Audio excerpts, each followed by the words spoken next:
Mr. Tim Kirby. How are you, sir? I'm doing good. Been waiting to do this for a while, Yep. and now that we're making, I guess, the official archives for the Texas Martial Arts Hall of Fame, well, here we go. Excellent. I'm honored to be a part of the Hall of Fame and honored to do whatever I can. Very good. What I like to do in an interview is I give you a chance. I want you to tell your story. We're going to go back to day one all the way up to now and try to get the highlights. And, Well, and I that like could to be like to start off with what made you do it.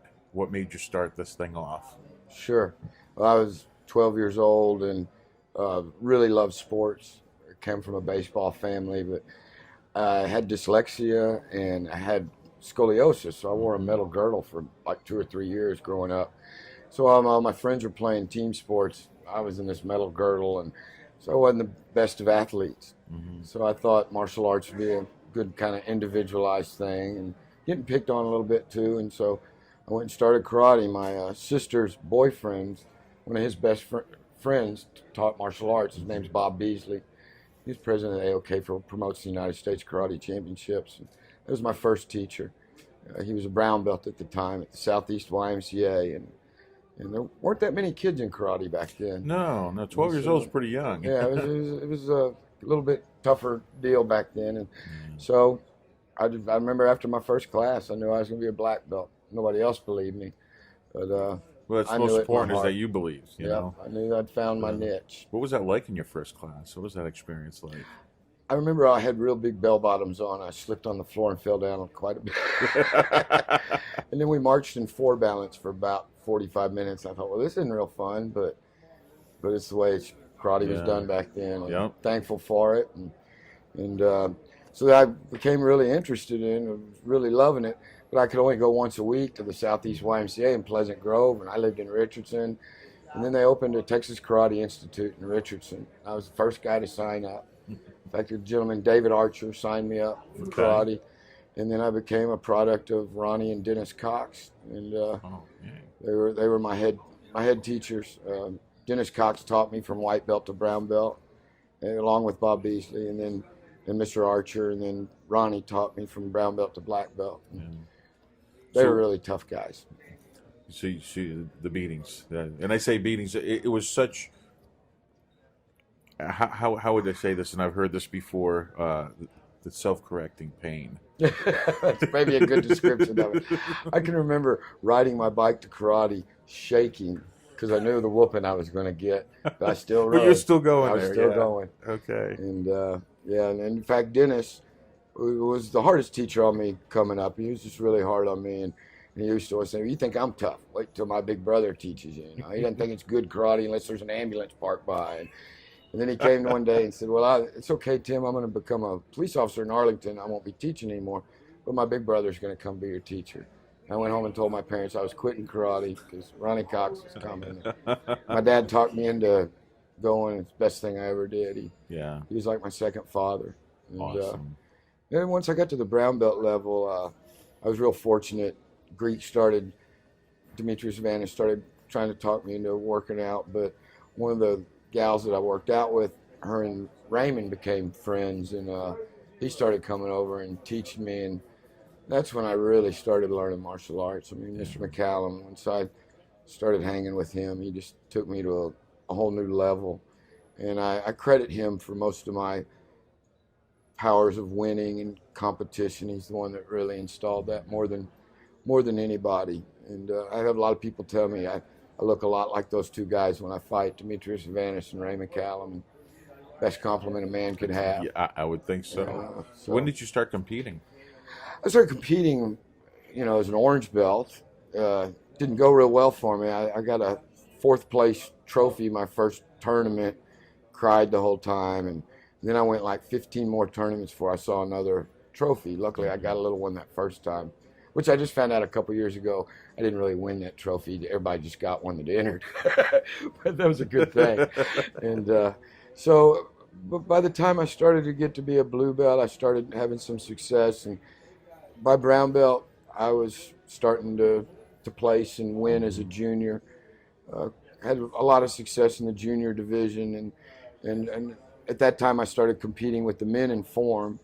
I'd do the junior fighting and then the men's form, and became pretty good at forms. And, some people tell you there's several guys that are really great in forms in Texas, but I'm one of them. I won a lot of stuff in form. In fact, I quit doing form because people started just acknowledging me as the form guy from Texas, and I wanted to be known as a fighter.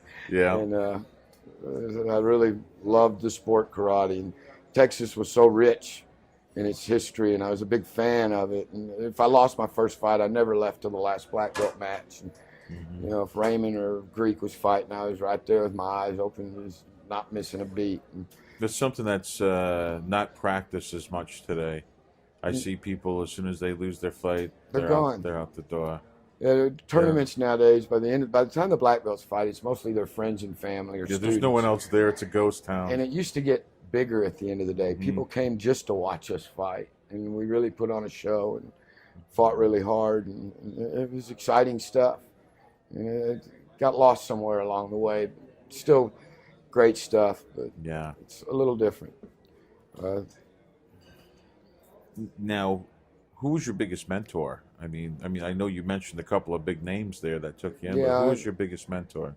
Well, I'd say, you know, I'm a product of 4 or 5 real different black belts that had a huge influence on my martial arts. First, Dennis and Ronnie Cox, and then Mr. McCallum and Mr. Havanis. You know, I'd say Raymond's my biggest mentor. Just the lessons he taught and stuff, they just clicked to me. And you know, Mr. McCallum teaches a little bit through terrorism, which was good for me. I can account for that to this day. Yeah, you know, if you hadn't been bit on the rear end by Ray McCallum, he doesn't really love you. So, you know, I remember coming home, my gi was bloody in the back. My mom's like, "What happened?" I said, "Raymond bit me." He's crazy. My dad laughed. And I just, you know, love martial arts, and then you know, just some really neat people.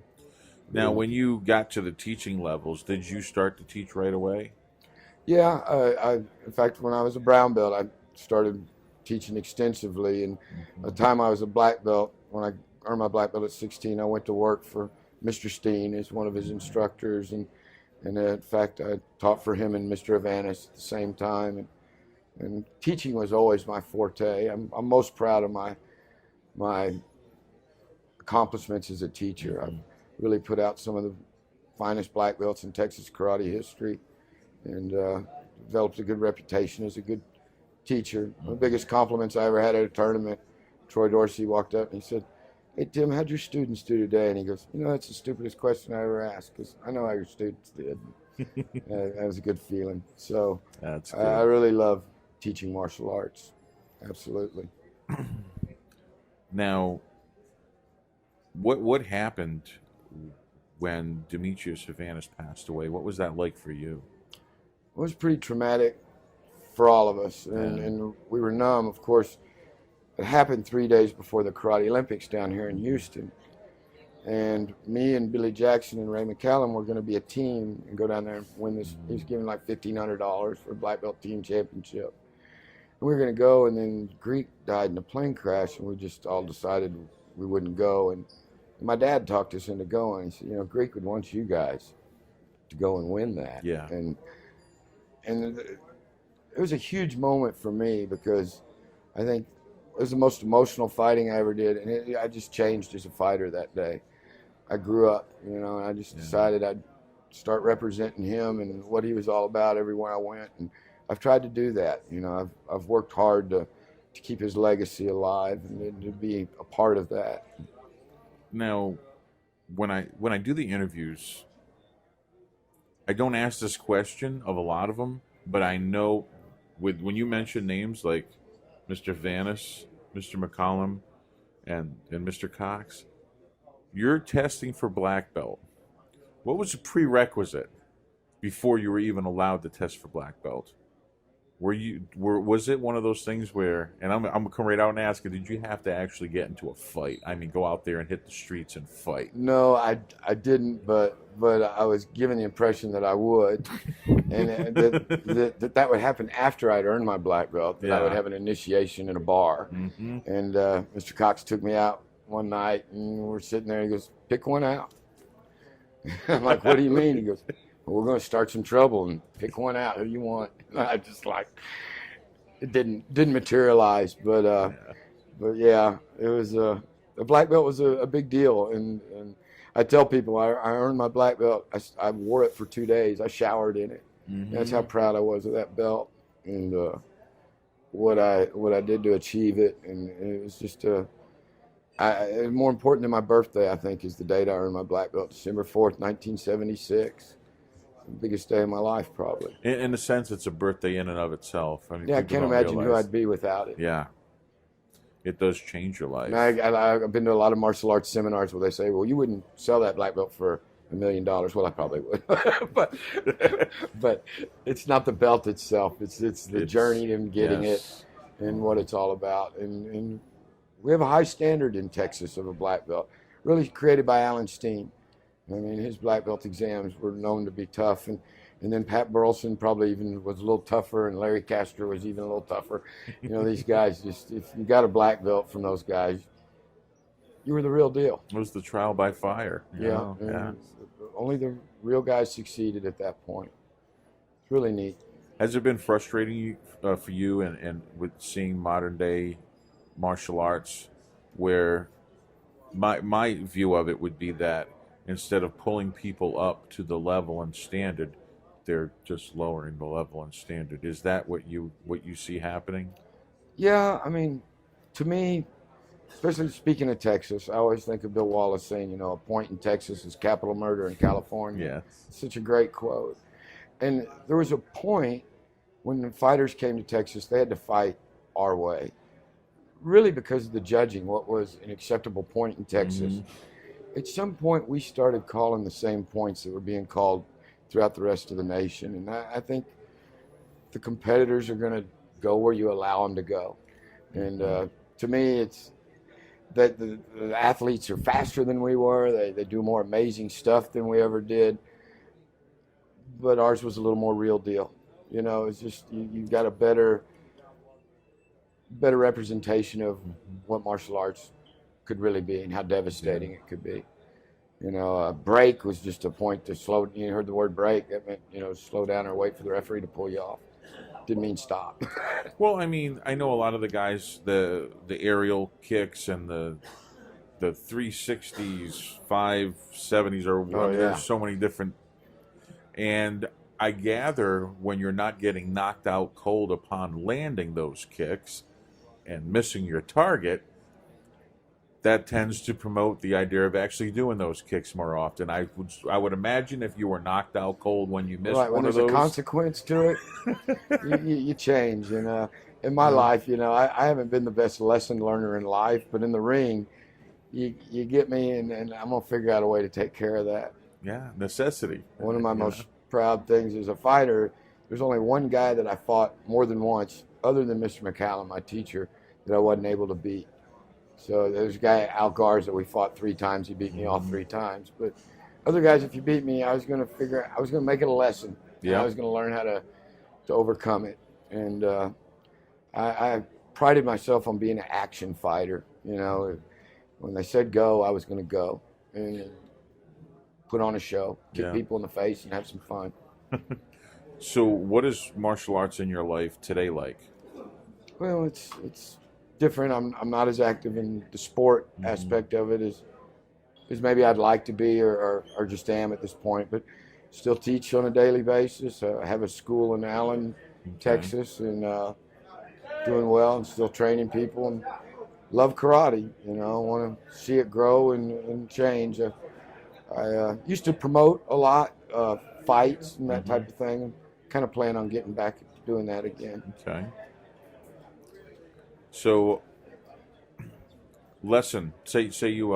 What's your best advice you can give to someone that's just coming into martial arts?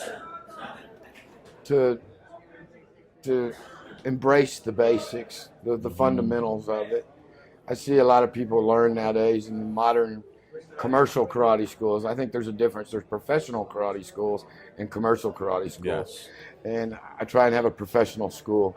And we still march in balance, and we still spend time doing the basic stuff, because when it comes down to a real deal, That's what's going to save your life, not the 720s and the, it's that foundation. Mm-hmm. And so as a beginner, I was always so glad that foundation was laid, and I try and lay it with all of my students, just a strong foundation, and to not hurry, enjoy the journey. Yes. People nowadays, we want to rush to everything, and Yeah. martial arts didn't move that way. I mean, you look at us guys getting all these degrees now. It just means it's been a long journey, Yeah.